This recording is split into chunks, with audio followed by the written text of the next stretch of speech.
What up, man? This is Austin St. John, the original Red Ranger, and you are watching Pass the Control.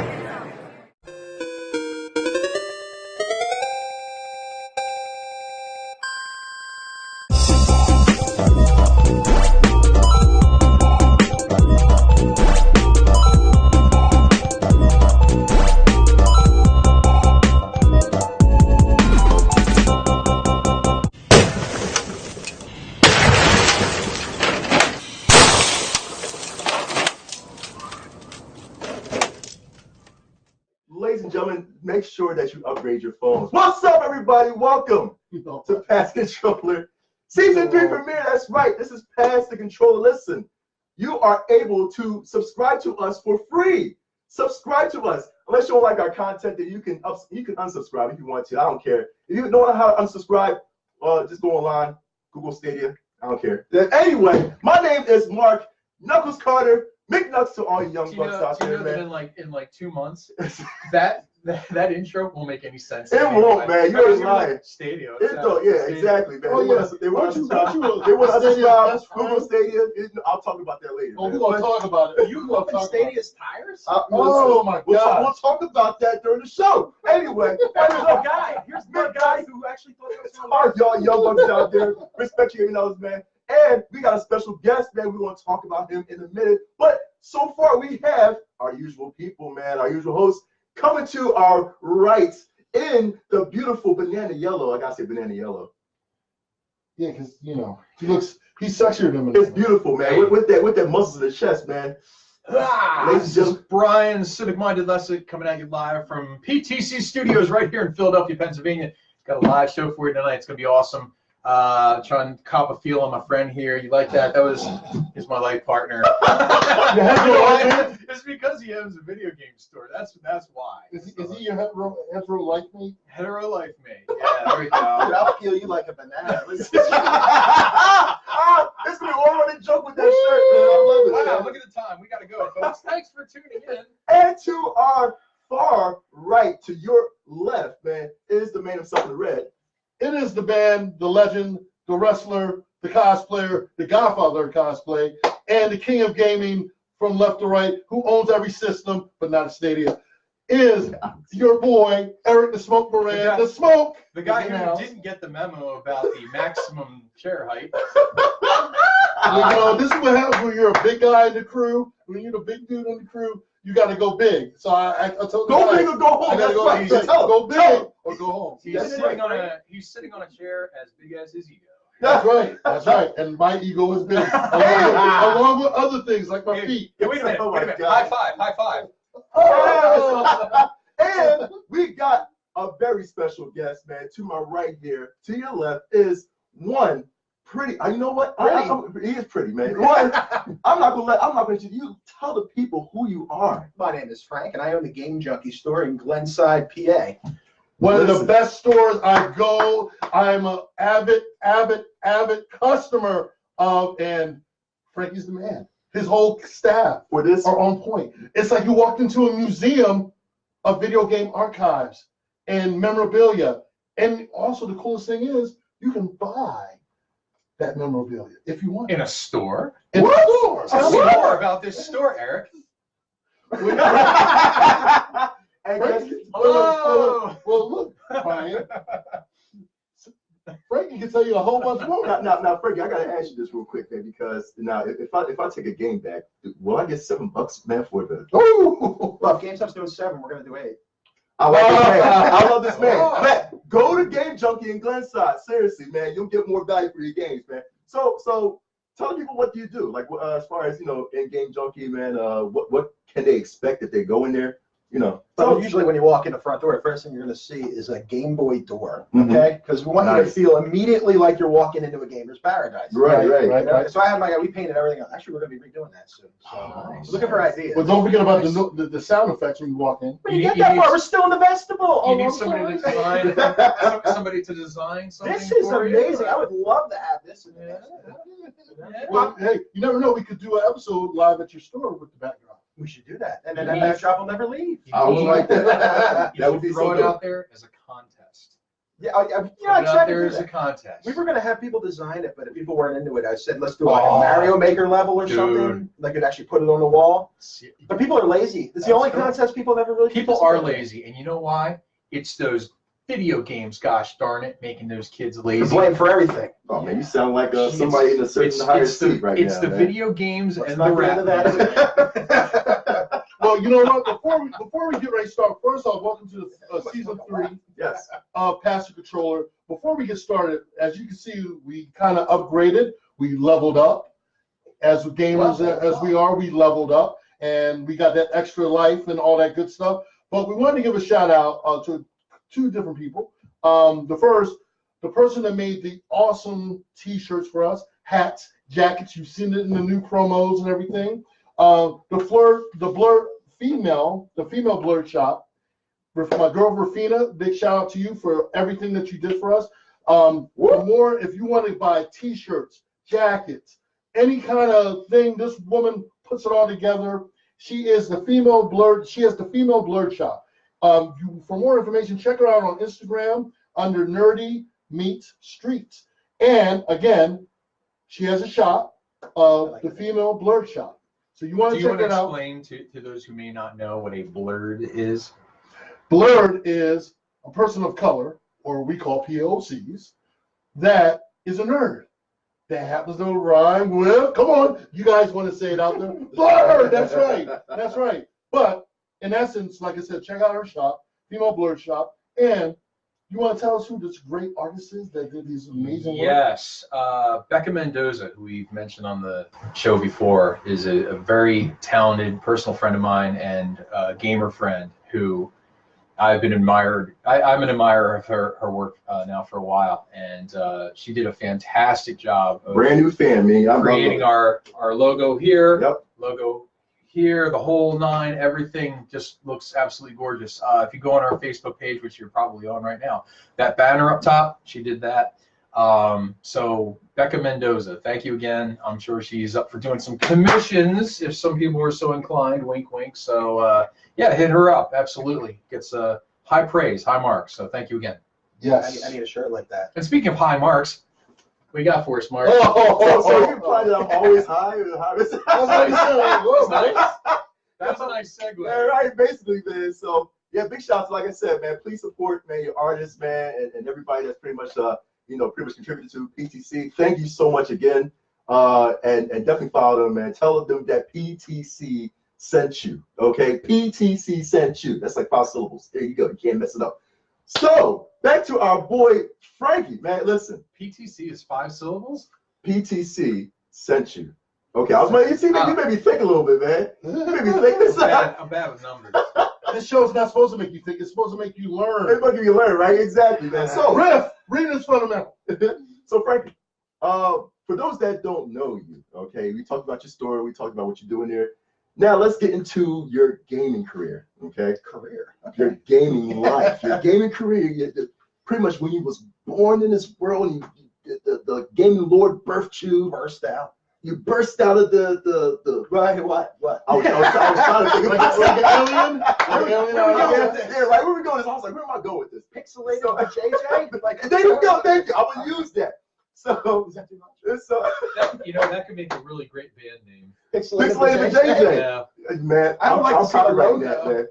But so Frankie, so tell the people, when was the first time that you ever laid hands on a video game? What game was it? What age? Dad brought Atari 2600. And, I think the first thing we used to roll was Combat. Yeah. And it still holds up. Like a lot of Right. Atari games, they don't hold up at all. That's right? true. You're playing Atari games, you're like, oh, I don't know, man. But Combat, I sat down with my son, 10 years old. He's like, screw you, Dad. Within 10 minutes, we were going at it. And for a half hour, we're playing freaking Combat, And that was killing. We also played Maze Craze. I don't know if anybody's played Maze Craze. I've heard of it. It was sort of like the alt version of Lock and Chase. Yes. Similar, yeah. I mean, there's cops and robbers. I don't know. It was ridiculous. Yeah. It's been He's like doing 30 cops. years since I played it, okay? But I just remember I used to put that in with my dad all the time. Nice. So. What was your favorite game in Combat? Because for those who don't know, Combat is basically like a one-on-one simulator kind of game where in 2600 where you can pick from tanks and biplanes and about jets that. and all that kind of fun stuff. Did you have like I just like to play with the tanks, dude. The tanks? Just the tanks. Yeah. tanks and banking shots. You know. Yeah. This is really bittering when you miss. Oh Because yeah. you know you're screwed if you miss, because the other guy's got you lined up. So Yep. you're absolutely jacked. Yeah. You got no chance. My dad used to school me in that game in television, but it was called Triple Action in television. It was like a 3-in-1 game, and he used to play pool and everything like that. So he knew all the angles and everything, and it was like a 6-year-old frustrated me trying to keep up with pops. Did you eventually figure him out though? It took a long time, but yeah, What Dad said, my son's doing that to me now. exactly. Kind of pissing me off. Right? Yeah, my son still does that, except now it's called Smash Brothers. Ah, man. I can't do Smash because I get Yeah, frustrated. I'm so bad. 'Cause everybody else is better. Yeah. You know, and I have no chance of catching up. Pretty much. So forget it. No, man, it's diligence, man. It's just practice and training. It's like we can put the cue to Rocky thing, you know what I mean? You know what I mean? There you go, you got the diligence, dude. That's all it is. You know, you could be better than these people and smashing the community. Guys, you got that. You just need a montage. We need a montage. So, I'm a hero. all right, so your favorite game Of all time? of all time. If you had to pick one, you was deserted on a stranded island, your favorite game of all time that you can play without being tired of it. See, that's one thing. So it's two different things. You know, there's a game you can play forever, and there's a game that's your favorite game. I don't. Link to the Past was my favorite game. I like Okay. it. Okay. All right. But I wouldn't want to play it like 60 times. Mm. You know, but I could probably still keep playing Tetris forever. Just it's Tetris. That's true. I mean, you know, so two You know what different else? A game that keeps on giving. Yeah, it would almost have to be like a game without an ending. It To has- keep it in perpetuity, like you'd always want to keep coming back to it. Once you beat, a game that has a specific ending, the game is over. You know, you can explore and do new things, but there is like a finite degree of how much you can actually ever accomplish. So yeah, I like Tetris, man. Who doesn't like Tetris? Yeah, exactly. Yeah. Besides my wife. My wife doesn't like Tetris. So I'm going to guess that Oddly you are since the craze right now is Tetris 99 on the Switch. I'm guessing you're a real pro at that, or like how you. If I had enough time to be a pro, I keep finishing second like every single. That's still good. Yeah. There's always some son of a who always knocks me out. Yeah, guys, man, there'll be some close calls where I would just want to like snap my Switch in half because. It's number 2 every time. Oh my God. Every man. time it's number 2. Yeah, sheesh, man. Well, listen, you're doing better than I do, man. So definitely. and one last question, since we're in the cusp of 2020, I gotta ask this because I want to start asking to a lot of people that join our show. Your game of the year prediction. Your game of the year prediction for 2020. Oh, shoot, Cyberpunk. Is that even coming out this year still? That's still Yeah, coming out. they just have to push it back. Yeah, Just making push it back. sure. We're gonna talk about a lot of delays and all that too. So Cyberpunk is I said the same thing too. So Cyberpunk, man, and I forget Civ said Last of Us. 2. Yep. Although I'm really pulling for Final Fantasy VII Remake. Yeah. What I'm seeing, look, it's gonna. Here's your I can give you the final 5. Yep. Yeah, I mean, top five. it's gonna be Ghost of Tsushima, Absolutely. Cyberpunk, Mhm. like you said. Final Fantasy VII Remake has got to be up there. Last of Us 2 would be criminal to overlook. Yeah, right.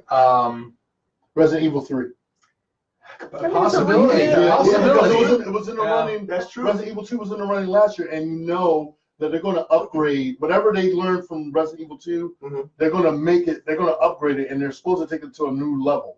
So, if you loved Resident Evil 2, and it was also, like I said, nominated, I can't see why Resident Evil 3 wouldn't be When's part of that the lineup. when's the sequel to Breath of the Wild dropping? That's gonna be that. I think that's this year as well I too. think so too. Yeah. So that's a definitely gonna be possibility. Forgot interesting. about that. Yeah. And I think usually like nominations usually like 6 games for nomination to Yeah, it was like 6 nominees this year. for a game of the year. And so if you're talking about the 6, yeah, you're right. Like Breath of the Wild, Last of Us, Ghost of Tsushima, Cyberpunk, Final Fantasy, and what you call it, man? Well, that's pretty much it. I could see Resident Evil 3. Resident Evil 3 I mean, probably, you know, we'll probably just break that, Yeah. break that 6th spot. Yeah. Here's a question: which of those games do you think has the biggest opportunity to flop? Oh, I'll give you my answer. I think it's That's a actually good- that's a obvious. good- that's a I think good it's, one. I think it's obvious. I think it's obvious too. What would you say? Cyberpunk has the biggest. Yes, I did. Yeah, I was gonna say that Yeah. too because You you know, don't know how it's gonna turn out. So much hype and build up. They can't mess up Oh, they could. Final Fantasy. They can't mess up Final Oh, Fantasy. They see, can never do okay, that. I disagree. I disagree too. And in Really? fact, You guys explain that? Yeah. now I don't think it will flop, Mhm. but I think that fans are finicky, and you're talking about remaking arguably one of the most successful and beloved video games of all time. Right. It is one of my favorites. I think when I counted it down, I think it's like my 3rd. Mm-hmm. Like I did a whole list one year. I really spelled out all my games. I think it was 3rd favorite game of all time. If they don't do right by the combat system, and if they, That's my biggest concern. yeah, I think that people, it may not be a flop as in a bad quality game, but it may turn like the more traditional gamers off, and that thereby could omit that game from being really considered for a game of the year. Is all I'm saying. I don't think it'll happen.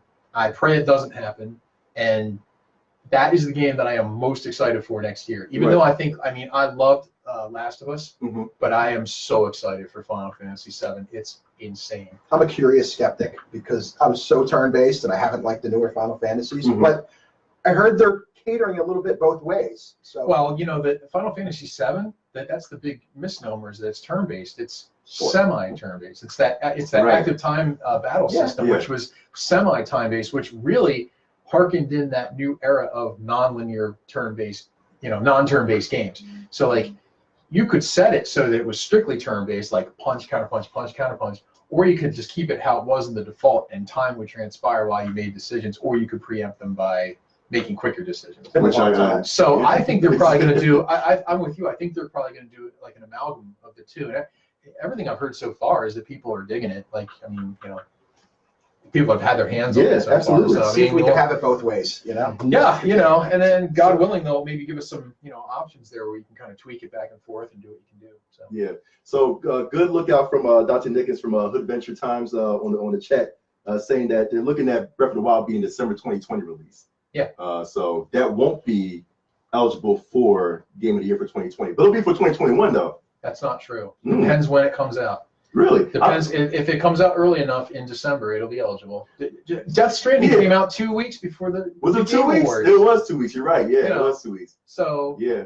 That's and true. then, that's and Resident Evil 2 came out a week before that. Yeah, so they right. were both, That's and true. then Outer Worlds was all, in fact, last year was kind of an anomaly in that so many games that were nominated for Game of the Year came out so late in the year.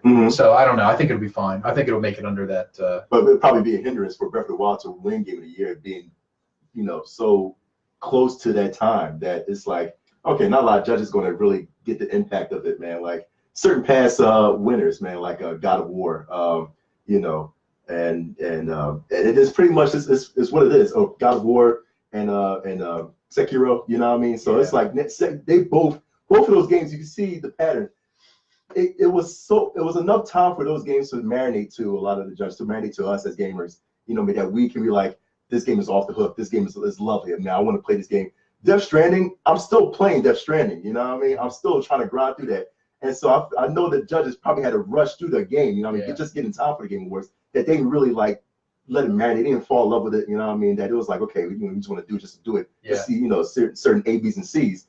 Really didn't let it, like I said, as the past winners were like, hey, we got a chance to dive into it, know some secrets, get understanding the story. You know what I mean? So Breath of the Wild being December 2020, if it's going to follow, it cuts it close. Yeah, if it doesn't even come out. Yeah, I mean, but the thing is too, this year we're talking about, a whole other factor here is that, the next gen consoles are going to be dropping right around that time. That's right, yeah. So that is Nintendo's way.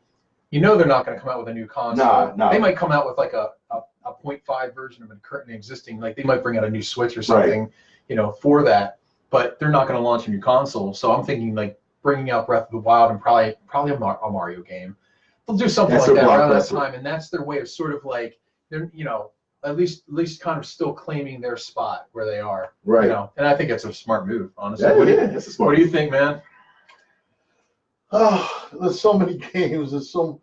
I gotta say, I'm gonna wait because I don't want to say.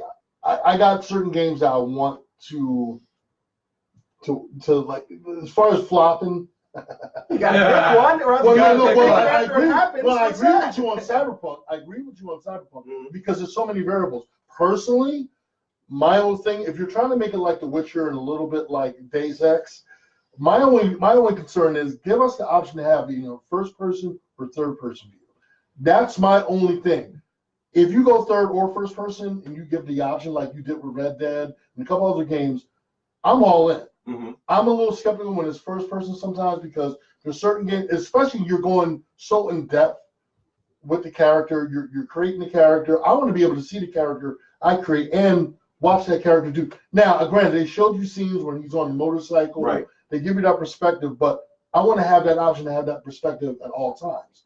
I'm not a certain games. I'm always like Doom or so. I'm all for first person, but games like Cyberpunk or like Witcher, basically you need to have that third person perspective or the option of third person or first person. So that's where, and like you said, they've been pushing it back. And I totally respect that because they want to put out a good quality game. Just give me a good game, but give me the options too. Right. That's where it comes down to. That's a good point. Give me options. So yeah, we'll see. It's gonna be a tight matchup for Game of the Year. Mhm. You know, we know it's early, but it's still gonna be a nice tight matchup. 2020 is gonna be a great year. Put it that way. Mhm. Yeah, I mean, I cannot wait, man. So we're going to a segment called "What We Have Been Playing," man. And Frankie, since you brand new here, man, what have you been playing, man, so far? I went back. I just picked up Dragon's Quest on the Switch and dropped $120. Nice. Man, one next one I Good gotta choice. play. I just dumped every single night. I went home and I go to bed. I'm like, I'm done doing what I'm doing. Dragon's Quest. Yeah, And I know right. it's an older title, but Yeah. it came out on the Switch, which means I can play it when pooping. So I mean, I got a lot more Yeah, done. facts. That's really what matters. That's really the only time I get really serious gameplay in. Nice. 20 minutes turns into an hour, and you're like, oh man, I didn't even wipe. So He didn't. I'm here. Yeah, you think it's well, of course, it's a must-have game, man. But I know you're enjoying it as far as I'm looking for my next RPG to play on the Switch. I need to find something now because last night I literally beat it last night, and I'm like, Saints Row. Isn't Final Fantasy? Isn't Row. Saints Row. I need to put something on my Switch because that's what I'm Saints doing. Row. Are you talking about Switch? Switch? You're looking for, Yeah, you're looking for an yeah. RPG? I want an RPG. Isn't? Are you guys? I thought Switch is getting Phantasy Star 2 online. Yeah, when's that Yes. happening? I need to play Yeah. tonight. Oh man, Yeah, that is that's going to be. it. Yo, you want to talk about a Game of the Year contender? Mm-hmm. Phantasy Star 2 Yeah. online. Really, Oh my man. God, Hey, this is I, one of my favorite franchises ever. You Yeah. remember that game? I remember that game, but Oh, you know, man. it compete. Well, you know, that'd be a great little sleeper game, man. I played that for like 10 minutes back in the day. Yeah. And then but my internet man, crashed. And Yeah. man, they had people keeping those servers alive For now, forever, they're still open, aren't they? Ever. I don't know. Maybe they could be. There's private servers. People are still playing on GameCube, I think. That would be awesome. I Now- hope now, that's true. Hey, you know what you're doing later. I got to jump in Yeah, on this one. really. Yeah. I got to jump in But on this before one. you do, Right. so in the chat, Dante says Trials of Mana too. I think that's on the Switch as well. Oh, Yeah. there you go. That's So, a really good you know what? That's the one. That's it. I already had it in my head. But I You totally own a forgot video that. game store. I have like 20 of them sitting in my drawer. I gotta go grab There one you now. go, man. Trials of Dude, you're Mana. the man. Thank you. Yep. I'm gonna play Thank it. you, I'll let you know Dante. what I think. Oh, man. Thanks, bud. Yep. Now, what you got? Okay, 2 games I've been playing Okay. before I even got the newest one, but the last one I was playing before this other game, I was playing Sleeping Dogs, revisiting Sleeping Dogs. Okay. Oh, man. Game is off the chain because I was just feeling in a Yakuza mood, and I was like, man, I forgot how great this game is to revisit and Describe what a play. Yakuza mood is. We're not going to go there. That's a cool. A Yakuza mood was like, I felt like I wanted to be a gangster back in Japan and wrecking shop, but at the same time being an undercover cop and trying to, balance out being a cop and being a Yakuza, that's a Yakuza mood. That's how I was feeling. But then I was even going further back because I had been playing Kakarot, Dragon Ball Kakarot. Okay. And let me tell you, it's a work in progress. The game does need some work here and there, some polishing. We're like Like, cockroach. I'm about to say, wait a No, minute. Wait. no. Did you say Kakarot? It's Kakarot. Kakarot. Kakarot. Well, coming from a man who speaks fluent Japanese, Kangaroo. I would. I was like, wait a minute. I was like, what's this brand new game? I was like, wait, Kakarot, Kakarot. Kakaroo. But how about this? The Adventures of Gohan. And a little bit of Goku. But no, the game. How is that though? The game is really, really good. It's, I've been grinding on that game. Again, they're going to be adding patches on it to make some improvements and everything else. But if you're an avid Dragon Ball Z fan, if you're a hardcore Dragon Ball Z fan, this is your game. If you're a fan of Dragon Ball or you're trying to get to know, this is a great way to be introduced to the Dragon Ball world because you're learning about the history of Goku and also Gohan. Right. And so, I was surprised when they originally put out the trailer. I thought they were going to go with when Goku was a little kid. When I'm talking about back in the 80s when Dragon Ball Z came out. But they actually started where Gohan, is a little kid, and Goku is grown, and they're riding on the Namek and all whatever. But nonetheless, it's a great game so far. Again, it needs some work here and there, but if you're an avid Dragon Ball Z fan, this is your game. I'm a hardcore Dragon Ball Z fan, so automatically it goes without saying. But it's not for everyone. Again, if you're a Dragon Ball Z fan, you're gonna like it. Or if you love the world of Dragon Ball Z, they do revisit certain battles, but you get to see characters and you get introduced. They retcon some of the characters and they retold some of the storylines, but it's like you're playing the series. It's like you're watching the show. People ask me, well, do you like, Dragon Ball Z Fighters and all? Both of them are equally good. It's just the fact that Dragon Ball Z Fighters mainly focuses on the fighting aspect, where Dragon Ball's Kakaroots, that's it right? Kakaroo is right. The Adventures of Gohan and Goku is all that. So I'm just going to close it there. But like I said, again, it's an RPG. It's a grinding game. It's one of those games that until you get your fill of newer games coming out like Resident Evil 3, this is the game to play if you want to just keep yourself occupied, keep your mind going. I highly recommend you get Dragon Ball, The Adventures of Goku and Gohan. That's all I'm going to call it. The Adventures of Goku and Gohan, because I'm not going to keep saying Kakaroo, Kakaha, Kakai, I don't know. Our buddy, and also an extension of the PTC host, Nicholas Panera, in the chat talking about the best thing about Kakarot is the story. I know the entire story, so I just found myself skipping through most of the you know what? so I can actually play the game. Yeah, so Nick. No, doesn't feel like that way because you know the entire Dragon Ball story. Well, I know the entire, but here's the thing: it's the fact that you're working towards, you're building the community. You're feeding Gohan and Goku, which is pretty cool. There are certain parts of it that, you're grinding through the game. It's one of those games that, okay, for a novice fan, a person that's coming into Dragon Ball and wants to know the history of Dragon Ball, it's a great way to be introduced. For the people fans like myself, that's been a fan since the early 80s, before it came here to America, before you kids got on board the bandwagon and said, "Oh, Dragon Ball!" When they had actually spoke Japanese and not "Daddy, oh God," when they actually sounded cooler speaking Japanese. That's how long of a fan I've been. And the Magna. So the Magna. Don't start. Magma. Magna. You guys. Was it? I got a question. Was it liquid hot magma? Yes. It was fire. Yeah. Anyway, but yeah, like I said again, but for the people that are just learning about Dragon Ball Z, who's seen the cartoon and said, "Hey, I want to learn more about it," this is a great way to be introduced to the universe of Dragon Ball Z. For the people, like I said, who are everyday fans, you'll love the game because you're revisiting the history of Dragon Ball or the history of Gohan and Goku. Just because we're beginning again. And also, you don't just get to play as Gohan and Goku. You get to play as Krillin and Piccolo. So you do get to play other characters in the game, not just those two.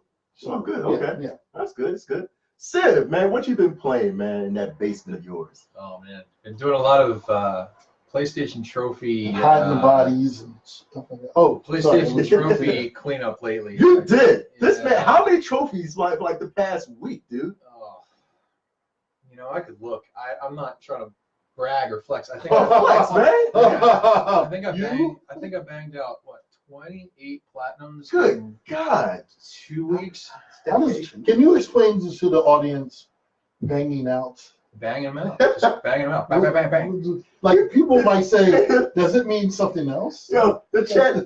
I think people understand what I mean when I say I'm banging them out. I don't know. Some people like, that just sounds so wrong. It's like banging. And Nick on the chat says, "Yo, Sid got to calm down on the platinums, man. Yo, man, there's no calming down when it comes to this guy right now." He lives for the platinum. Last year, I spent way too much. Well, see, recently I did that, the PlayStation store where you could go online and you could see your stats. Right. I was like, oh wow, cool. I spent X number of hours in games and I did this and all. And then I saw one game at the top of my list there I spent the most time on last year. What was that? It was Dead by Daylight. Oh, with like almost 400 hours. And I realized I platinumed that game a year before. Right. I already was done. But that game is so addictive That because you can play it in spurts. You Yep. know what I mean? Like you don't have to commit a lot of time. If you have 15 minutes, you can play a full match, Right. basically. Unless it drags out, then you half an hour would be considered a long match. Right, in that right. game. So how many trophies did you miss out on because you were still playing Dead by Daylight? That's what I mean. And a lot of other games too. I mean, like last year, okay, so like Days Gone I played last year and things and other games. But then I look back and I'm like, wow, I have a long queue of games that I just didn't get to. So now I'm trying to go back and clean up some trophies there and get back to some games I was in the progress of and didn't quite get done. So that's where I'm at. But right now, the game I'm trying to finish right now is Outlast 2. Okay. That game is so scary. I cannot, cause my heart. I can't, dude. Yeah, so I'm playing that, playing Smash Brothers, playing Mario Kart, playing, because my son now we're playing that all the time. Nice. Yo, you know what is a fun free game for the Switch is Asphalt 9. Asphalt 9. I'm adding that on. Free Asphalt game. 9. It's totally What is free. It's a driving game.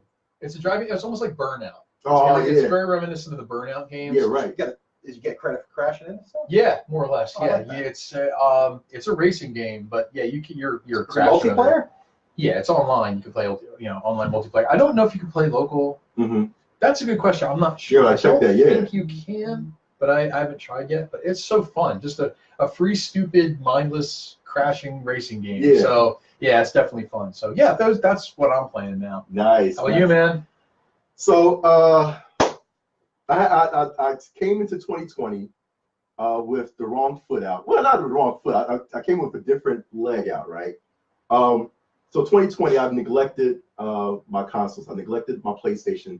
I neglected my Switch and my PSVR. I neglected all three. What are you playing? I went to the PC.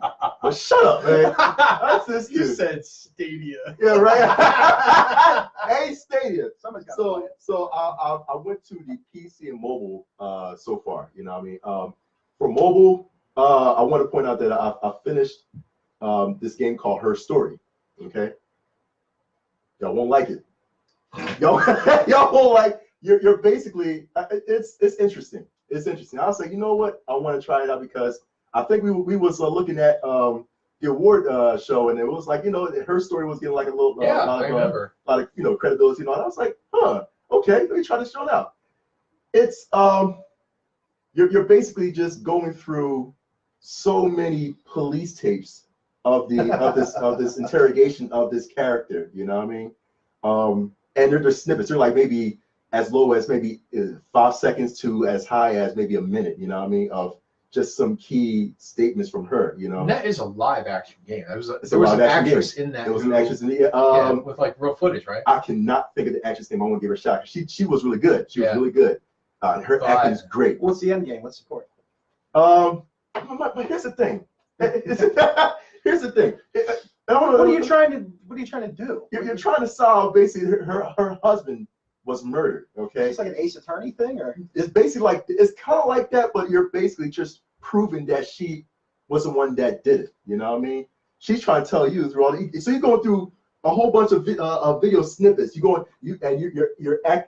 You're playing as a police detective. You got a computer in front of you. You got your website, and you're going through your search keywords and all that. You type it in like, okay, she was talking about the town England or Glasgow, England, whatever. So I'll type in Glasgow, and then a whole slew of videos come up, and you got to watch every one of them. It's grueling. You got to have a lot of patience. You know what I mean? is this a one-off purchase or it's microtransactions? it's just straight $3.99 for the game. Okay. Is it worth $3.99? No, it's worth 99 cents. You know what I mean? How But did you put a value on it? You said you spent all this time on it. It seems like it's worth $4. it is. I mean, it is. But it's like I'm thinking like, okay, I did all this researching, and I'm like, okay, I'm going back to video. I'm like, man, I cannot be a police detective. I can't. How much time did you spend on this game? Oh my God, at least maybe a good 30 hours. You know? Dude, what I how mean? can you say it's not worth $4? Like a value Wow. meal is $4. And Yeah, you it's did that true. in like 10 freaking minutes. That's true, man. But it's like I want something like to hit me like any clues. I cannot read minds. This girl has the capability of like if she's lying, she's doing a pretty good job of lying. I can't tell like how with a pinpoint, of okay, she's lying about this. Okay, maybe I can cross-reference with that. Or she's lying about that. Or she's telling the truth. How can I tell she's telling the truth? The game, try it out. I would say try it out. But just have a lot of patience for it. So, I mean, do I recommend her story? I mean, yeah. It's really, in the end. Don't spoil anything. Yeah, I'm not going to spoil it. I'm not going to spoil it, but I'm going to say in the end is if you figure it out, tell me, because I still didn't figure it out yet. You know what I mean? I kind of almost connected the pieces, but it's grueling. It's grueling. There's a sequel to it called Telling Lies, which I have. I'm going to start it sometime, you know. It sounds like you're endorsing. I like to punish myself, man. You know what I mean? That's basically. So that was for mobile. I've been grinding out on mobile. PC. I love Civilization, man. Civilization is a fun game. Plus, I'm like a history buff myself too. So it's like Civilization, Age of Empires. I'm going back and forth, man. You know what I mean? You got to play it. I'm just saying, you got to play it. It's if you're a Sims player, you know what I mean, whatever, you got to play Age of Empires or Civilization. One of the Sims don't have anything in common with. They don't have it in common, but it's kind of like it's kind of like the, I guess, the feeling or the the patience of it. You know what I mean? Playing Sims, you got to like build your empire. You got to make sure these workers doing their thing. This guy's your king is doing this. It's so much going on. You'll learn so much, man, about whatever country you're ruling over. It's a lot of fun, man. Preaching education now. It is, man. Dude, listen, if you kids in school, I wonder why kids don't like play like these type of games in like computer class, man. That's what I don't get. You know what I mean? Like seriously. Yeah, come on, man. If I was a science teacher, come on, man. Give me Civilization, or I'll be the greatest science teacher ever, man. Anyway, so that's your lesson for the whole semester. Exactly. Go play Civilization.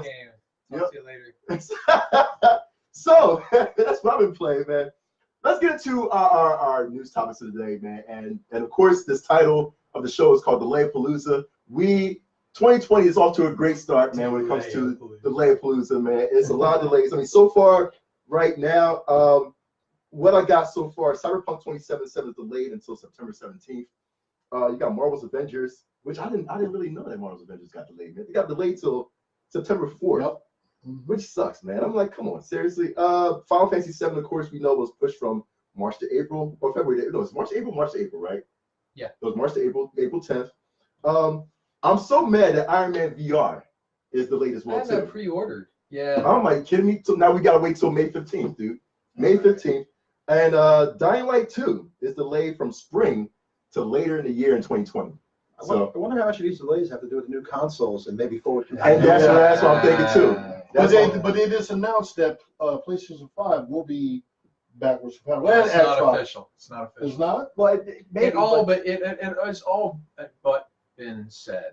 I mean, I think that it's probably like 99%, but we have to still say that Sony has not officially given a word as far as if it's going to be backwards compatible or what consoles will be backwards compatible with. Is it just going to be the PS4? Mm-hmm. Are we going all the way back to the PS1? We don't know. But I think you already made the best observation, is that it has everything to do with the next-gen consoles. I will speculate. Okay, this is speculation. Remember back, at the end of the Xbox One, PS3 era, right on the cusp of when the PS4 and Xbox 3, what are we at? Xbox One was coming out. Mm-hmm. There was like a little bit of a stutter in game releases, and then we got dual launches. So games like Metal Gear Ground Zeroes, mm-hmm. Last of Us, launched on one system, then they did the remaster later. It was very obvious towards the end of last generation that a lot of those games were going to make the leap. In fact, I didn't even buy Grand Theft Auto 5 on the PS3. I knew it was coming out for 4. It's a long vision game. It's still played now. So I was like, look, they're definitely going to jump that to the next gen systems. So especially when you're talking about games like Dying Light, mm-hmm. that, Dying Light 1 is still very active, very well supported by the devs. It's still fun to play, 6 years later now. So I can't see some of those games not making the jump or just being even exclusively launched for the next gen. If somebody said right now, they're like, hey, you know, Final Fantasy VII, Cyberpunk, Dying Light 2, they're all good. We're going to just put them out for the PS5. We're not even going to get them this generation. I wouldn't even be surprised. I just wouldn't even be surprised. Well, Microsoft already made that one announcement. They said everything that's going to play on one is going to play on the other. Sure. And they, like, if you buy it, the PS5 version, or I'm sorry, the Xbox. I was trying to think of like, which. Dude, there's Wii U ended up with that. Xbox ex-girlfriend or something like that. But in a special case, like Comic Book put out an article talking about Cyberpunk 2077, reportedly delayed because PS4 and Xbox One aren't powerful enough. You know what I mean? Careful of that site. Comic Book is trash. Yeah. Come on. I'm sorry. I don't speak negatively of typically. Yeah. They're right about 10% of the time. Yeah, right. Come on, man. Yeah. Do you want me to go down the list of stuff they've been wrong about? You know, it's like I think Michael Pachter is their executive. Michael Pachter. Yeah, come on now. Yeah, I'm just. Yeah, I'm sorry. I don't mean to trash talk them, but I just I don't believe a single thing. Like I love PlayStation Universe, but they're every other day it's a doctored photo of a leaked image of a could be a PlayStation console. Yeah, that whole like, design and all dog. that. Yeah, that's true. No, this is That's new, true. You know, it's like a shoebox in somebody's garage that they put like PlayStation on the side. I'm like, come on, you're just trying to get clicks. Stop. We know what you're doing. Clickbait. When they did that, I mean, who knows? A lot of sites do that nowadays, just for like fun gags or whatever. But you know, like, okay, so to your point about the Xbox, yeah, I mean, the thing now with technology, in some regards, especially with the video game community, is you're trying to fight the flow of planned obsolescence. Like it used to be that like you just knew a game system was going to come out and it just would make everything else obsolete. Or the new iPhone comes out, you have to have it because everything else is quote unquote obsolete, which it's really not. But but you have that consumer mindset that like, oh yeah, I need the newest best thing. But I think with video games, when you invest money in a new game and you know that it's going to be like something you're going to play for a long time and it has an online community and stuff like that, you have to like recalibrate the expectations. So I think a lot of gamers now are like, hey, you know, if I sink X number of dollars into the next, you know, maybe a Final Fantasy game or, you know, whatever, you're like, hey man, I want to be playing this for maybe a year from now, maybe 5 years from now. Maybe 10 years from now. Right. Retro gaming. Now people go back and they play those older games that they're like, oh wow, this was fun back then. Now I can play it through like emulation, or if it's relaunched like on the, you know, Nintendo shop or PlayStation store or something like that. So, you know, we're trying to hold on. We're trying to have everything. You want games to play now. You want games to play for the future. So I think more than likely we're probably going to get games like Last of Us on both consoles, PS4, PS5.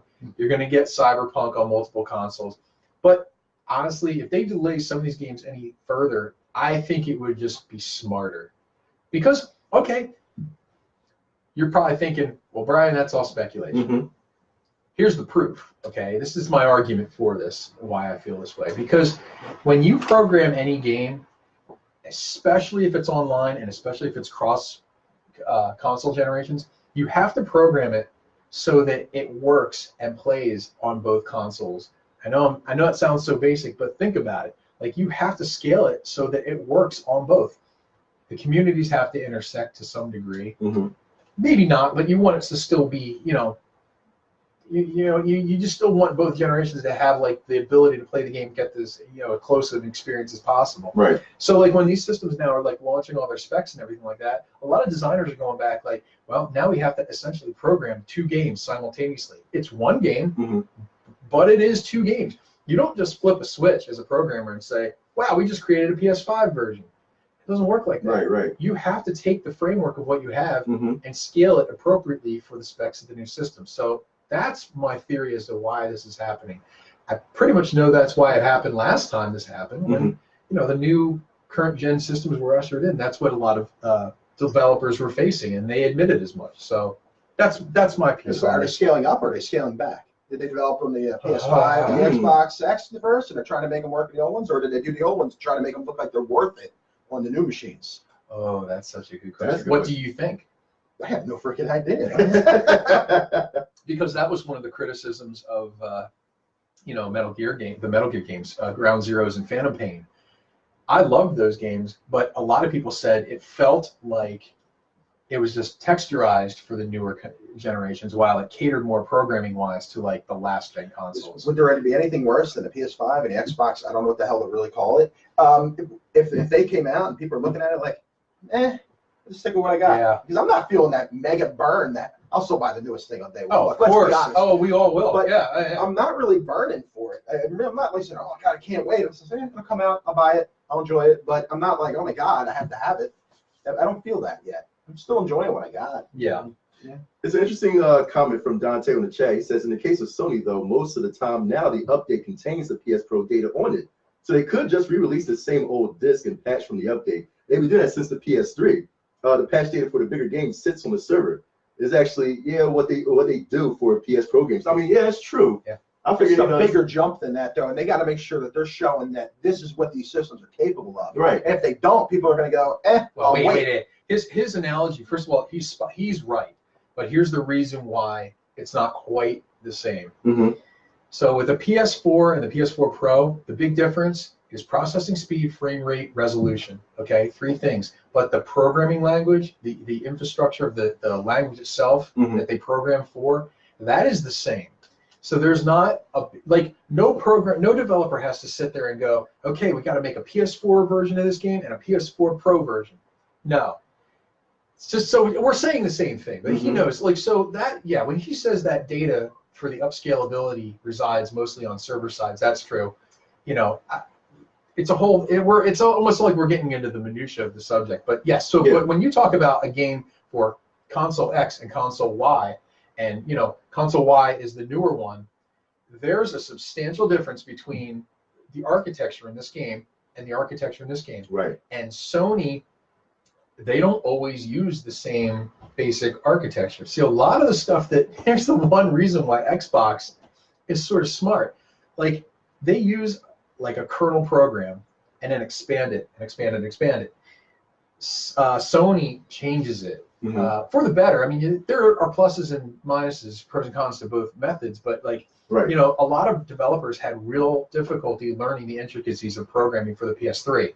There was a big learning curve. I don't know if you remember. Because they used that cell and it was different. Yeah, it was different. Right. Now, it was great once developers got the hang of it. They're like, oh, wow, okay, this is great. And it was successful from then on.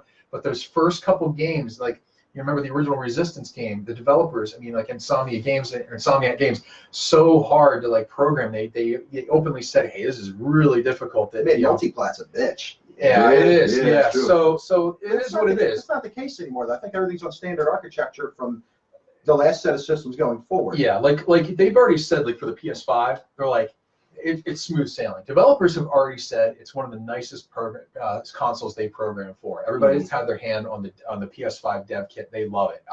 It's all good feedback. So I'm like, that's a good thing. But that's why sometimes making things universally backwards compatible is difficult, because now you're emulating everything that was a precursor to that. So, all right, so I bored you with all my nerdy stuff. But anyway, that's kind of the crux of why I think some of these games are going to make the leap to the next gen. Yeah, that's true. Going back to, and this is, I'm taking the thought from the poll that you just did for our past control. If you haven't voted on that poll too, go ahead and check it out.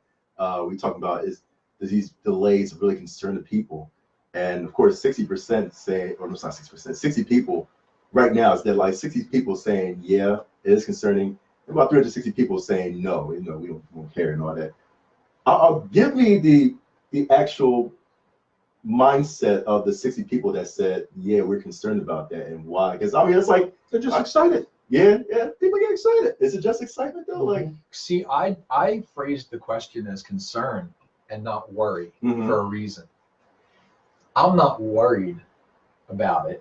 I'm concerned about it, meaning that, yes, I'm sure these games will be great when they eventually come. My concern is, we're pre-ordering a lot of games now that I want there to be a point where they do get released. You're a video game retailer. I've had Dead Island 2 pre-ordered for 7 years through GameStop. It's hilarious. They announced it at E3 that one year, and they showed the demo with Jack Black and Aaron Paul doing the voices. Right. And I went to GameStop the next day and I pre-ordered it. And that's the running gag. I'm the longest running person who's continually had that game on pre-order and it's never going to drop. You know now it's not coming out for the PS4 or Xbox One. Right. So now the joke is it going to come out? Like I've had it before the current gen systems. I had it back when I had it pre-ordered back when it was the PS3. Yeah. And I'm like, wow, that's amazing. So concern. Let me just define what I mean. So like my concern is a couple things. So like, what am I going to do? I already have Final Fantasy VII Remake reserved for the PS4. What happens if they come out with a PS4 and a PS5 version down the line? Right. I'm going to be that idiot that buys both. And then multiply that out by all those big AAA games. So we're looking at Cyberpunk, okay? We're looking, Final Fantasy VII Remake, Last of Us 2. Mm-hmm. You know Last of Us 2 is going to do it because they did it already. They did it last time. And it's fine because I'll play that game twice or 3 or 4 times. Mm-hmm. But man, then they're going to make a collector's edition. Yeah. So concern for me means, why is this happening? Not what is happening, but like, how close are we going to cut this now? You know, like, are we going to push these games to the point where it's like, oh dang, like, am I even going to want to buy new games right before the new system launches? Do you remember Final Fantasy IX for the PS1 came out almost literally at the same time the PS2 launched? And I was like, oh man, I was a poor college student. I'm like, crap, can only buy one. And bought a PS2. Went back, bought a Final Fantasy IX later. But like, that's a lot of, we're talking like a lot of money, a lot of time. And then what happens if they say later on, like, oh yeah, we're also going to put that game out on the PS5. But also, and this is where they try to be slick too. Yeah, go ahead. And this is where they try to knock down the stores like Game Junkie or GameStop. Oh, you can always download it. Oh yeah, how about downloading it? Right. Oh, so this way you want, and their thing is going to be, don't stand in line. Be the first person at midnight to play it. You can download the game because they're going to try to push that on you. Right. Like let's say, for example, you have the 2 games. You have Last of Us 2, and they say, okay, yeah, you pre-ordered for PlayStation 4, but then they turn around and say, we got it coming out for PlayStation 5, but you can download it, so you can cancel your order. See, and that's their little way. And I mean, again, I see between the lines, man, and I'm just like, I see the conspiracy, man. Yeah, but why is GameStop gonna? We'll talk about GameStop, by the way. I think we should.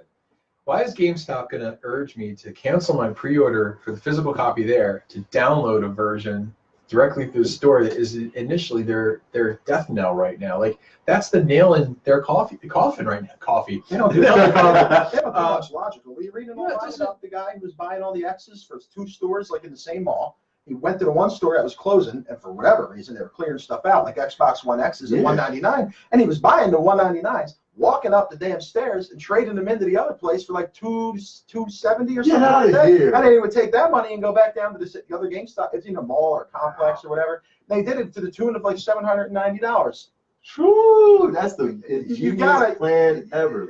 They don't know what left hand don't know what the right hand's doing at GameStop. And yes, physical, digital has something to do with it, but they're just being stupid too. I mean, they're just not making wise decisions. Yeah, I mean, I still. And do we want to talk about GameStop or do we want? Let's keep it going. I don't want to sit there. But before we talk about GameStop, because we seeing, like I said, with these delays, it's starting to become a fad now. Is this becoming a fad of this gaming generation? Games have always Duke Nukem forever. Come on, games have been delayed as long back as you can remember. It's 14 years. It's nothing new. Yeah. Half-Life is never coming out. But as far as consistent, like these games, like, you know what, man? Because we used to think about like a lot of these game devs, man, like under the whip, like, oh, we gotta crack this out. I don't care if it's messed up. We'll put the patch out. But now it's like they're kind of easing back. But they got like metadata. I do game rankings. Well, that's going on. Yeah. I really think you just struck on something, and I'm going to be honest. Yeah, go ahead. That's why I'm not worried or angry about a game coming out on time, because I realize programmers and developers, they're so under the gun, man. Yeah, right. They're so tortured. I get it. Like, it's hard, man. It's hard work. I mean, you look at like what happened in Konami before that mass exodus happened. I mean, they basically shut down their video game division for the better part of about 5 years. Stuff comes out now. That's the thing. Crazy. And so, like, if you have to put a game back by a month or two, look, my life doesn't revolve around to the point where I need it on that day. It's just when all of, like, it seemed like this past week, it was like all right, so like one game got pushed back. 24 hours later, 2 Mhm. more games were announced. Mm-hmm. Day later, 3 more games. I'm like, wow, like what? That's why I'm kind of thinking like there's a bigger plot at hand. You know, Mhm. I think Doom Eternal is going to be a cross-generational game. Because it has to be. It's going to have a massive online community, everything. Yeah. That's also why we didn't get any release information on Grand Theft Auto 6. That's right. It's not going to. Grand Theft GTA 6 is not coming to the PS4 or the Xbox One. Mm. It's going to be next gen. I mean, I why? would expect that. Yeah, right. That's a couple of years out too. So Yeah, I think a little a year. I bet you we get it in 2021. Yeah. Because they're going to want to keep it. They're in pace. Rockstar's very good at pacing themselves with console releases. Like when a new console comes out, there's a Rockstar game right there waiting in the wings. So you play that game for the lifespan, essentially, of that console. It happens more times than not. They're not always right in sync, but it's pretty close. If you ever look at their software release history, that's how it goes pretty much with them. They're pretty much in queue. So you should wait till 2022 to play it, whenever it comes out. Right. Remember Parking Lot Simulator? Oh my God. Let's see. I want to put the light on Frankie, man, because you know, Throw me for a while. we're gonna talk about. Of course, we're gonna go back to GameStop, corporate giants like GameStop compared to shops like his with Game Junkie. Marquita Robinson on the chat says that inflation with the games is what killing GameStop and online. Okay, so we can agree with that. You know what I mean? So the inflation with the games is what killing GameStop. Okay. The prices, I guess if people just don't, you know, they're not like really, you know, supporting compared to Game Junkie, right?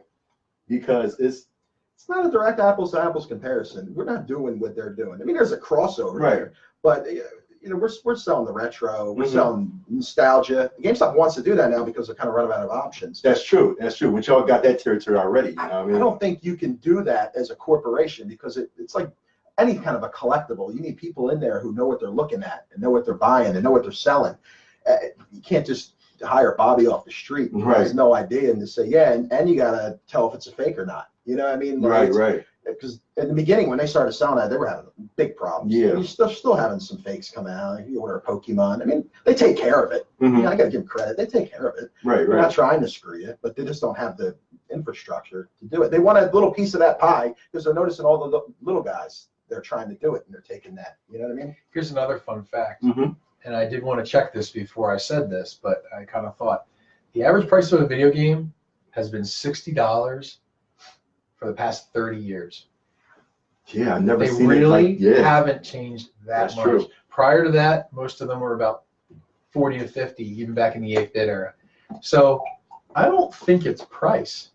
In fact, comparatively speaking, they've almost gone down because with the advent of digital download now, you can buy a lot of games for $5, full games. You know. Right. So is it really price? It's probably price compared to other stores. Mhm. I think that, to her point, her name again, I'm so sorry. Marquita. Marquita.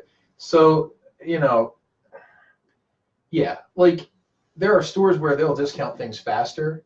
You know, I mean, look at, I mean, even if it's a online store like Amazon, you know, or something, or Best Buy or something like that, like their online store, even their physical store, like you'll find deals in those stores, I think, faster than you will at GameStop. Mm-hmm. Personally, I think part of the problem with GameStop, maybe I'm wrong, but because they have pre-owned games, it's like they basically kind of inadvertently branded themselves now as a used game store. Right. Like if you want a new game, you're getting full price. It's probably not getting marked down anytime soon. It's getting marked down when they don't have any left, when they have like one quantity or something. And corporate will say, hey, yeah, knock $10 off the game. Yeah.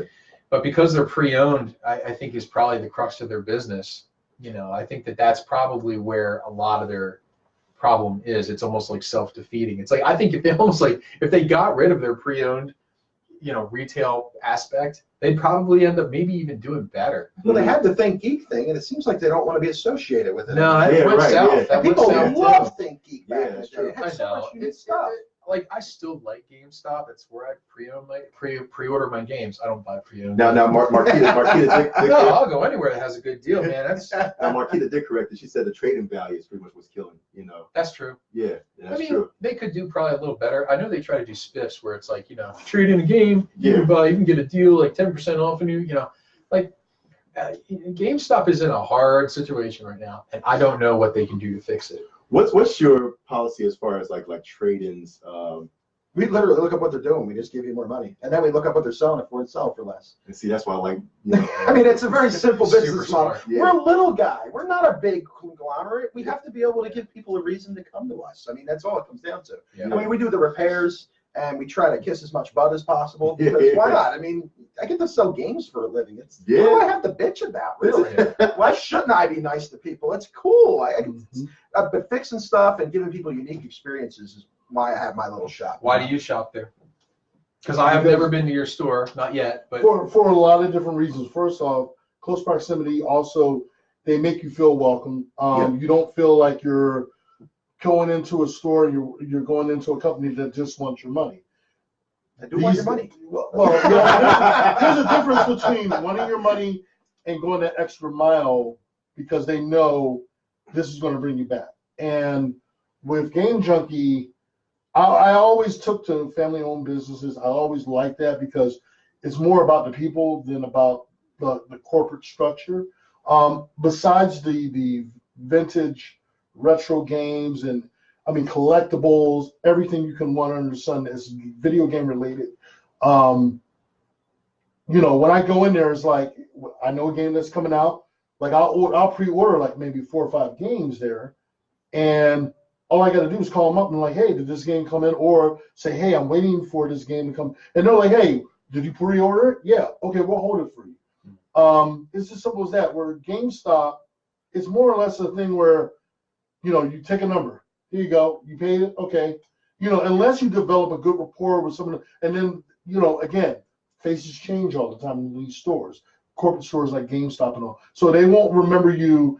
Like for you, it might be a little bit different, but for everyday Joe that just comes in there to buy a game, they're just about, hey, we need your money. Okay, thank you. Come again, whatever. Move on to the next one. Where Game Junkie is like, hey, hey, I know you're looking for this game. We got this game in. Like, Frankie or any of the staff, if you develop a good rapport with them or you're talking about, like, say, hey, man, I love these fighting games. This is a fighting game I was looking for, Street Fighter X back in '81. And then you come back to the store and Frankie say, oh, by the way, I remember you said you like, hey, we got this game. I found it. I don't know if you might be interested in getting it. That's a personal touch. I drive through a wall for the people who come in there because it's what I have to do. It's Right. Why not? I mean, Yeah. like I said, I'm lucky. Okay, I work my butt off, but we're lucky, and I want to. It's fun. Why do I have to go be a cranky bastard when I'm at work? If I could do something for these people to keep them coming back, I'm going to do it. And the cool thing is you see people hanging out is because of the fact, and people like talking to them because it's this, they understand that we're all gamers. We're not just they're not looking at it as a quick buck. Yeah, it's easy to make money, but it's more personal when you can develop a core of customers that, because they are fellow gamers and you can understand them. And that's what Game Junkie does. I've made more friends just by having that store than at any point in my life. It's the coolest thing. I know so many great people, and the amount of good to bad is pretty astronomical. Well, the bad ones really get to me. Yeah, I'm gonna be honest, man. I mean, seriously, and that's why I said we need to do like a live or a pre-recorded episode or something at the store, because when you go to the store, you'll understand what I mean. You're going to be like, you'll be there for at least a couple hours, knowing you, because I know how you are about retro gaming and all that. Dude, oh God. Yeah, Mark be like this. Oh my God, man, I can't believe you got this. Dog, I've been looking everywhere for this. Yo, man. I was going to say that too, because I was looking around for a copy of Mega Man Legends, right, which was one of my top 5 favorite games of all time, right? And a lot of these conventions that I go to, if it's a retro con, if it's too many games or whatever, they always upcharge it. Every vendor I'll go always upcharge. I went to you guys. I was like, yo, this joint is like, I can buy this. I was like, oh my God, give me that. And I was like, thank you. We tell everybody, if you're looking around the shop and you see something that's not priced where it should be, because we can't reprice everything. We have thousands of things. We can't just keep doing it. Yeah. I don't have a system that tells me, like GameStop, like, oh, price drop happened. But if you look at something, you see that it's not where it's supposed to be in the market, then we'll Let me give you a readdress it. prime example. Remember that cigar I got you? Yeah. Game Junkie. You know, but the fun aspect is here's the coolest aspect, and I like the chat's working here. A lot of the chats talking about their childhood being at GameStop, though. You know what I mean? And Donnie in the chat, Donnie Cleveland says, I miss standing in line talking to people at midnight for new releases. I remember used to do that back in the day. Social aspect. Yeah, right, the social aspect. I miss the times and I can compare that to like when you guys do that retro, you give that retro game day, we give a copy to whatever retro game. We got that coming up in May too. And that's what I love. That's what I love. And that line will always be. I was like, I love this because we were always talking to people geeking out the line and all that too. It was fun. No big surprise. People like free shit. Exactly. Right? And for me too, and I'm gonna get to you, Sid, but for me too, it's like I miss the aspect of GameStop where GameStop used to have tournaments that I would always care about. I won the Madden tournament. I won my first Madden tournament there, man. You know what I mean? Like that was so much. Not for fun. nothing. I used to love dressing up and going for the midnight, and we do like I would team up with GameStop and we would do a big thing with Gears of War, for example, and they're like I would come out in armor and people wanted to take pictures because, like you said, it's a camaraderie of fandom for that particular game or that and then we're like, hey, why don't we all meet up online and we're going to play the game when we get home and we all team up, And like I said, those are one of the few games I do like playing multiplayer. When you're bringing this up, is this a possibility of something that GameStop can try to explore for them? I mean, maybe what's missing is a social aspect, the place for people to converge and be together, places to play. I mean, maybe that's what they're missing. Maybe that's the thing that they should be hitting. Maybe that's the thing I should be hitting. We did that before, but we ran out of space because we just so much stuff. I mean, you got to know that even though these guys that work at GameStop, I've always had good experiences with GameStop I never had a bad one either. Yeah, I mean, look, let's call it what it is. Like our family bought our Intellivision, our first console, back from Electronics Boutique in the King of Prussia. That's great. Yeah, 1980. It was Electronics Boutique. They sold, predominantly PC games and things like that, but also Atari and Intellivision, things like that. So I was there with them through EB Games. I'm there with them now, and GameStop. The thing that I can say is that what matters to me, and it sounds like you do this quite a bit, is when you're there with fellow gamers and they have a passion for it and they do something special for you because they know that you're a gamer at heart. A lot of stores you walk into for other types of products, whether it's like you go in for shoes at Foot Locker or you buy a car at a dealership or something, you don't immediately get that camaraderie. But when you walk into a store, like your store or a GameStop or something, it's almost like you come to just understand you're with like-minded people right off the bat. Right. So I can honestly say I'm going to just give you two real quick anecdotes about Electronics Boutique, GameStop, EB Games that really meant something to me. Was one thing, it was EB Games at the time, and or maybe it was GameStop. I don't remember when they changed over exactly, but let's just call it GameStop. So I went in, I was there to pick up a game, and the guy behind the counter said, hey, you always get this line, but you never quite know if it's right. He goes, I know you buy a lot of like horror games and stuff, and you like these like mature games like Manhunt and Grand Theft Auto, things like this. He goes, do me a favor. He goes, pick up Dead Space sometime and play it. He goes, this is me to you. Try Dead Space. And I always heard about it, and it looked really cool, but I was like, I don't know. He's like, I know you. I know the type of games you buy. He goes, this is not a corporate spiff. Nobody's pushing me to, say this, but try it sometime. But when you do, just make sure you come in and buy it here. I was like, okay. Man, one of the greatest games I ever played. Yeah, man. I came back the next day, bought Dead Space 1 and 2 from him, and then I pre-ordered Dead Space 3 years later. Just because of his recommendation. Thank you. Perfect. And then the other one was just quite recently where I went this a couple months ago, so I don't know that recently, but I went in to pre-order Cyberpunk, and I went in one day and I asked the guy, I said, hey, I want to pre-order Cyberpunk. I go, is there like a collector's edition? He goes, there probably will be eventually. He goes, but not yet. He goes, but I'll call you or something if we get it. But he goes, in the meantime, just maybe put some money down on the regular ones so you make sure you get it. I was like, oh yeah, cool, no problem. The next day, I see a bunch of missed phone calls on my phone, and I got a voice message later, and he goes, hey, it's like, what's his name? Dave, I'll just give him a fake name, from GameStop. Hey, you were just in the store yesterday. This morning when I came in, we got a SKU for the collector's edition. He goes, now I know it's pretty expensive. Right. A lot of money. He goes, I knew you really wanted it. And he goes, I know you always get these, but our store was only given one to buy. He goes, I bought it. And I put your name on it. That's true. And I was like, I ran over to the store. Like I drove to the store. I just hugged the dude. I was like, yo, it's like, thank you. Because they have to put money down there. Right. You can't just reserve games for like, but he was like, I know you wanted it. So he goes, I hope you don't mind that I took the liberty. And I was like, I called up their district manager. I was like, yo, man, that was a really cool move, your dude, and he really cares. And so whether it's GameStop or Game Junkies or any other store, or even if it's someplace online that you buy your games, I love when you get that moment where it's like, man, they get me. Yeah, That's all. And You didn't have to. Yeah. You didn't have to kiss my butt. You just had to. You had to acknowledge its existence. Acknowledge that like we're like-minded. Yeah, So that's what sells me. I don't need all the frills and all the nonsense. But like when I know I know a game, I'm gonna get it, regardless of where. I think it's cool that you guys put that nice touch on there. I think that's what's gonna set you apart. And personally, I don't know. I think GameStop's future is grim, but I think they're still going to be around for a long time. Well, absolutely. The new systems are going to propel them for a couple of years. That's true. It might be different. Might not be. Yeah. A lot of places pop down, pop up. That's true. I would say the one thing we try to do, and the one thing I tell all my guys and girls who work there is never try to push crap on people. Yeah. That if you think they're not, even if they come up to the register and they say, I'll give it a shot. It doesn't, looks good, and be like, sorry, man, it's not. Yeah. It's not good. And I don't want you to blow your money on that, because if I tell you that's good and you go home and play it and it's not good, you are never going to trust us again. You lost your street cred right there. So I still have freaking copies of Fallout 76 in the Yeah. store because I talked about 10 people out of buying the damn thing. Oh, Wow. man. So hopefully those people bought a lot more other stuff because I stopped them.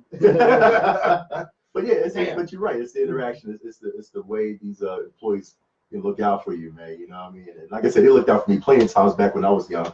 You know what I mean? And hooked me up. It's like, yo, hey, come in, man. We got you a slot in the tournament. Come on, let's go. And I'm running, man. Like, Mom, I'm going. I'll see you later. And I'm running to the gates. I miss those times. Remember man. Game Crazy? Anybody have a Game Crazy? Did you The Hollywood video? Oh, Hollywood video. I used to have some Game good Crazy. experiences. There was one in Exton, right? Wasn't there? Remember why the accident? There was one at Cheltenham up here. I used to like the guys who used to run it. They're nice people. God, I wish I could remember that dude's name. Black dude with dreads, young guy. Oh my God, I would love to see him again. He was awesome. He always took care of me. That's cool. Let's talk about some specs real quick, man. We talked about in the previous episodes about Xbox Series X and what we can expect from it. Let's talk about some key features from the PlayStation 5 that is going to be spec. This is from Tech Radar, by the way. So PlayStation boss Jim Ryan confirmed a few features that we will see from the PS5. He said, we've announced several key features of the PS5 hardware, which has been engineered with customizations that will truly differentiate the platform, including future-proof tech such as ultra-high-speed SSD, we said PCs, 3D audio. What the hell is 3D audio? What is that? It's going to be like Dolby's 7.1. It's like Q sound again. Q sound, yeah. I was like, okay, so 3D audio.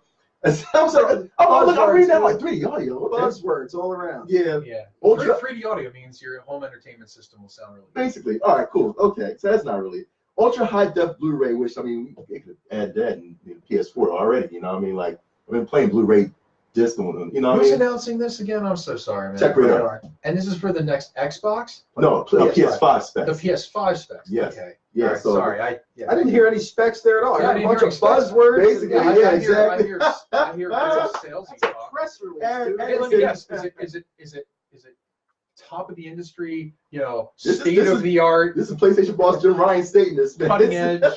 Hey, cutting edge, right? Ass And exploding. a brand new controller with adaptive trigger buttons. With that foundation, That actually PS5. sounds cool. That's Yeah, cool. that'd be great. That I like. PS5 will inspire devs to create expansive worlds with new gameplay experiences that are more immersive than ever before in how they look, sound, and feel. See, some of these specs that they're talking about. There's no specs. It's immersive. It's immersive. Everything's immersive. They called Mario immersive. Here's my thing, though. Right, here's my thing, though. You couldn't put this in tech like in the PS3. I know they're trying to hey, we're going to add a little bit of. I know the way that marketing works as far Like as having Don King. they held back. Splendiferous. Yeah, I know they held back some of the specs and like, okay, we're gonna add this on until like this is great. This is future. They say future-proof tech which is like some stuff that we could. What do you think, man? Like, such thing. Yeah, is this? Do you call BS on this, or this is like okay? It's just industry speak. It's not even worth dipping. It's spin, and you know, it's a way for people to tune in and get everyone's interest up and everyone to say get more pumped up and excited. You know, Right. it's like pro wrestling.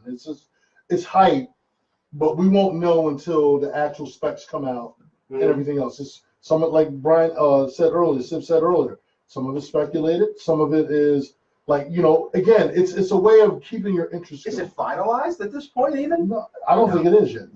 I think you know what? I'm only going to wait.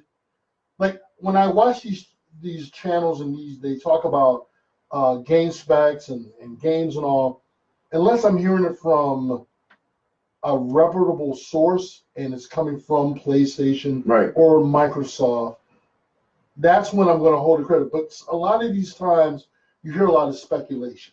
But when they put it on places like YouTube, you get the idea. They're like, new specs announced. And then you hear the guy saying, well, you know, this is my assuming that it's going to be. And then you're like, wait a second, but you said it's misleading. So I got to a point now, when I see one person saying the specs are going to be from PlayStation 5, then I see another article, specs are from PlayStation 5 or this. That's how I start knowing that, okay, this is some truth to it. But if you only have one person speculating or one person making an announcement, it doesn't necessarily mean First of all, it's going to happen. There's a difference between It's hype. a spec, which means specifications, Right. which is an objective term. There's a difference between that and a feature. Okay, so a feature is everything we just heard in that list. Right. Okay, 3D sound is feature. Okay, adaptive trigger buttons, that's a feature. A spec is when you start saying stuff like, oh, it's 8K, you know, 60 frames per second. Right. Okay, that's a specification. That is, you know, quantifiable, measurable, you know, benchmark for performance. That's so different than a feature. Hey, I'm going to give you a list of specs. It's really great and fun, and it's going to play all kinds of great games. No, those aren't specs. Yeah, right. Come on. So let's be clear. First of all, you know, the nomenclature there is none of what was in that list is a spec. Right. Now, the one thing I heard recently, and this is a pretty reputable site. I wish I could name it. I don't. Oh, shoot. I could look for it. Yeah. Maybe I will look for it. Yeah. But the one thing that is basically being said right now is that the hard drive indexing speed of the next Xbox is literally 1/2 of that of the PS5. Okay. That is significant. Yeah. Right. Half. I'm gonna go into my Half, Eddie. Half. Yo, half. If you had $5 and they made you give up $2.50, you'd be mad, right? He goes into the whole Johnny Carson thing, but half is significant for anything, man. 50%. I was like, wow, they better go back to the drawing board on that one. Half, Eddie. I'll be an upset kind of person. Yep.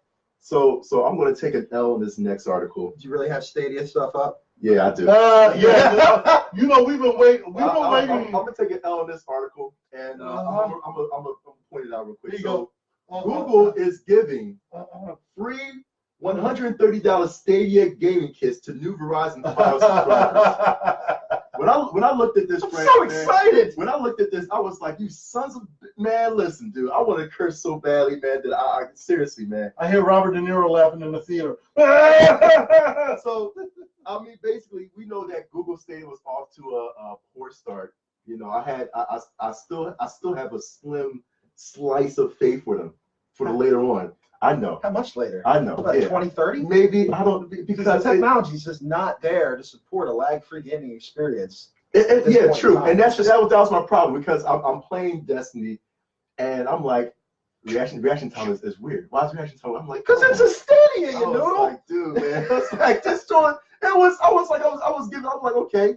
You know, so you would not have sold him a Stadia had he come into your store. I would have laughed. Hey, Mr. Video Game Guy, I sure am stoked for this new Stadia. Can you sell me one?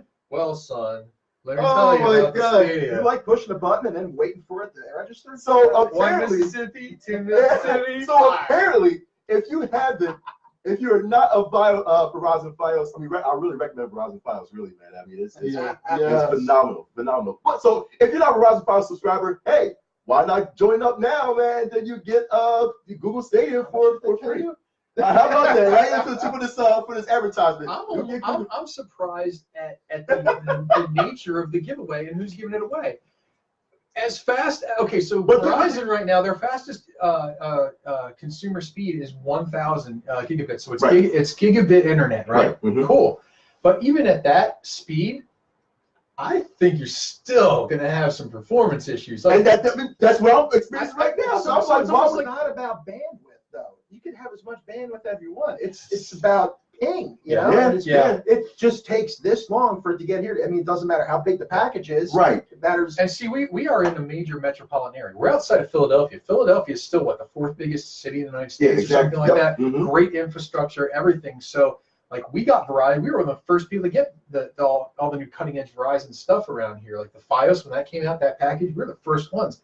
So I don't understand why they would even partner with a thing that, you know, this device is going to almost make it seem like their internet is not good. To the layman who turns that thing on and tries to use it, they're going to be like, this thing's good. I don't like, you know, they're going to be like, I don't like this Verizon thing. I'm going to switch to Comcast. And that's what I get. That's what I get. I was like, okay, you're part of Verizon. I was like, I have it. I have Fios. I have Stadia. It still doesn't play right. Why are y'all partnering? Because again, it's like, you know, hey, they trying to get more exposure, which I understand. Get more exposure, yeah. But you need more than just being on Verizon Fios, man. You need more than that. Like seriously, Stadia, I don't know what they're doing.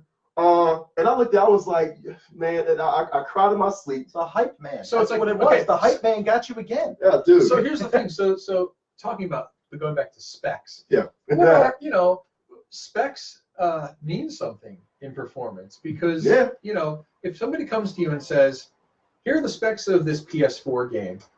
Okay, great. Like, this is the console specs to run this. This is the, you know, even for PCs, you have specs. You need a minimal, you know, amount of, you need, you know, minimal amount of RAM. You know, you need a minimal resolution monitor, maybe, things like this. So when you look at the Stadia specs, they're not superb. Yeah, right. Even aside from the internet True. aspect, That's true. you're just looking at a low-powered system. I am astonished they even tried it. It just blows my mind. I'm like, why did you even try? Yeah.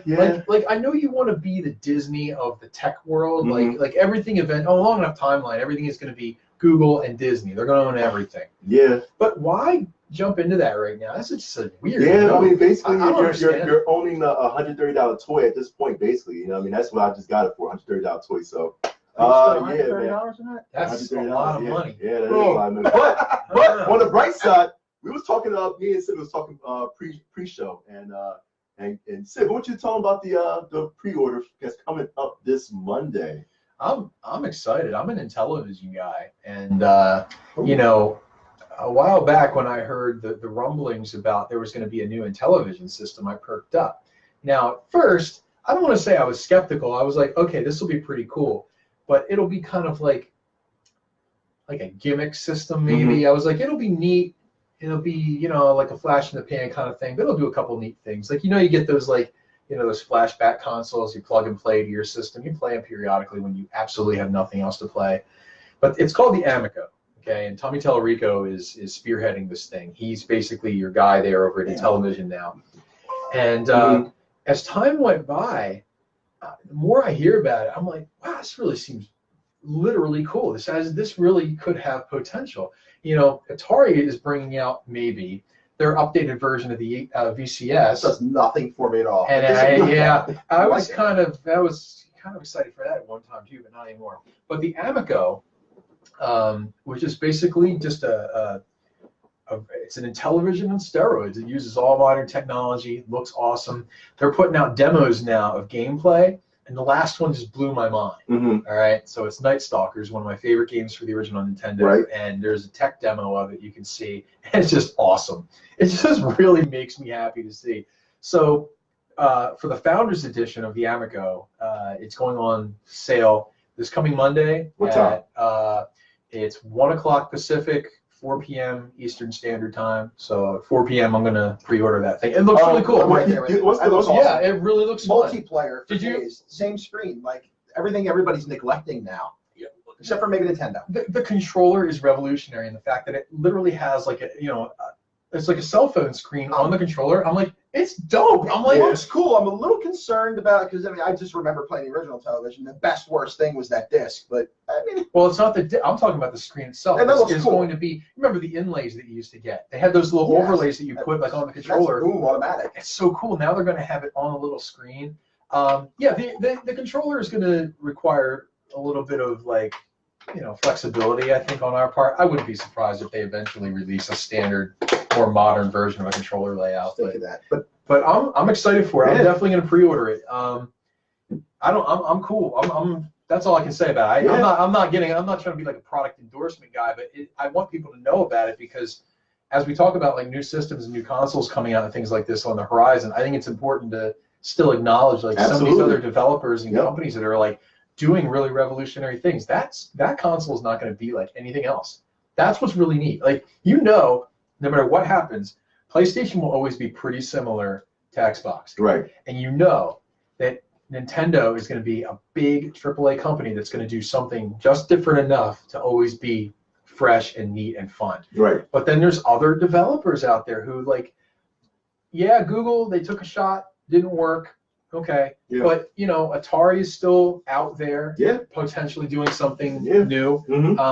Atari, Apple's doing their own, Apple Arcade. Apple Arcade, was, yeah. I love it. I'm still loving it. So, man. Yeah. so like, there's other stuff out there. You have still new things on the PC horizon. You have, Linux games you can throw on your Raspberry Pi. Hey, whatever, whatever floats your boat. But like, yeah, I'm seriously excited for the Amico. Absolutely, man. So definitely do your Are you gonna research, pre-order man. it, do you How think? about you? Smoke? Come on. Yeah. Okay, cool. I'm I friends was with Tommy. I mean, come on. There you go. Yeah. Support our boy Tommy, man. Yeah. Tom Teller. Now the one thing is because we're getting closer to yeah. the time. Mhm.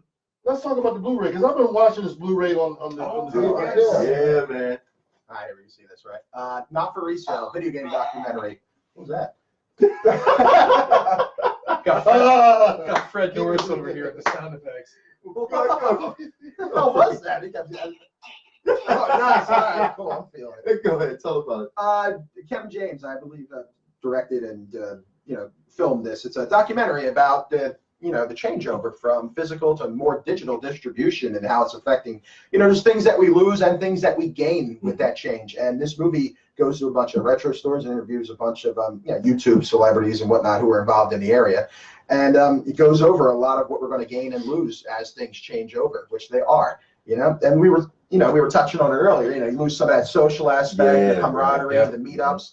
And there's things that people are going to lose, and they don't maybe necessarily realize it. I understand you are. I'm in this, he's in it. Big old Yo, Mandy's I'm in about it. to- It's gonna be man. awesome. I'm about to grab that myself. Comes out next week, I In believe. a nutshell, and I can probably speculate where you fall on this, but what is your general consensus? Like, I what? mean, come on. I've always been a collector first Yeah. and foremost, and I like owning things, and I love the fact that I can still play my Nintendo and my Atari and my Super Nintendo and everything I've ever purchased and can find.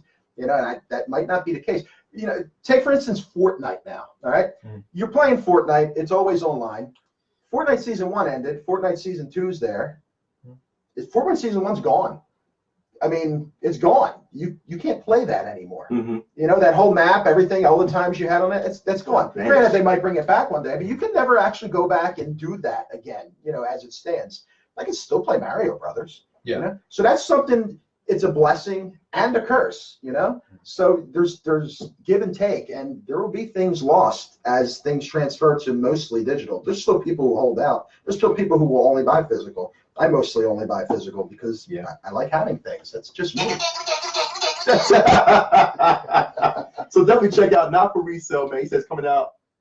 It's technically out, but it'll start being available next week. So it'll be available next week. Where I can we believe go on to Amazon, my store. Yep. your store? I think And Cool. talk about your store. Tell the chat once again Yeah, where your store is where can we located. find you? All that stuff. Mhm. 111 Southeastern Road in Glenside, PA, called Classic Game Junkie.